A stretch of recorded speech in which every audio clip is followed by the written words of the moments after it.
Di zaman kegelapan pajak di negeri Wakanda, pemeriksa pajak atau pemburu bukan hanya dikenal sebagai manusia abadi yang kebal terhadap serangan apapun, melainkan juga kesewenang-wenangannya.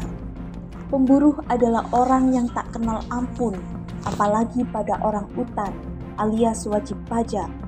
Kebun binatang Wakanda adalah kebun binatang dengan sumber daya yang melimpah, banyak pepohonan dan buah-buahan di sekitar kebun binatang.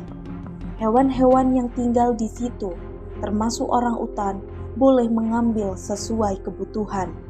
Namun, dengan syarat dan ketentuan yang berlaku, bagi orang utan yang mengambil buah-buahan sendiri, mereka harus membagi hasil panennya dengan pemilik kebun binatang melalui pemburu yang ada. Peraturan hasil bagi ini juga sudah ditentukan. Orang utan yang mengambil kurang dari 5 kg harus memberikan pajak sebanyak 0,5%.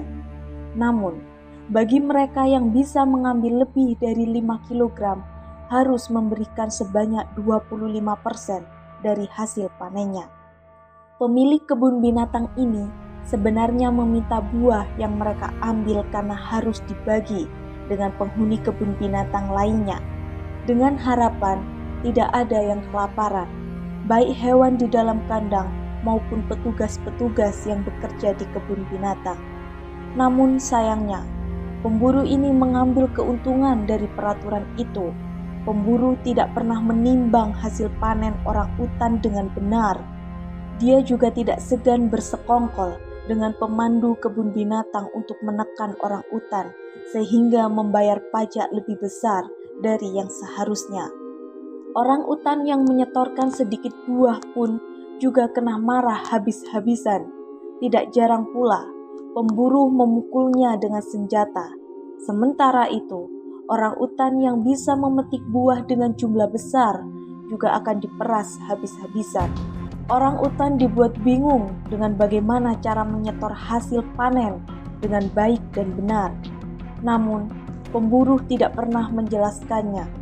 Beberapa kali, pemburu juga masuk ke dalam kandang dan mencari orang utan dan buruannya. Orang utan yang dipilih bukan hanya diperas, tetapi juga ditembak sesuka hati untuk disantap dagingnya. Pemandu bersekongkol dengan pemburu untuk menyusun strategi agar tembakan tidak meleset. Tidak ada yang bisa menghentikan langkah pemburu.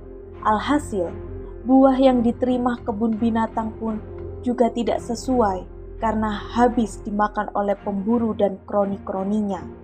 Bukan hanya itu, kebun binatang juga bisa bangkrut jika spesies orang utan itu punah.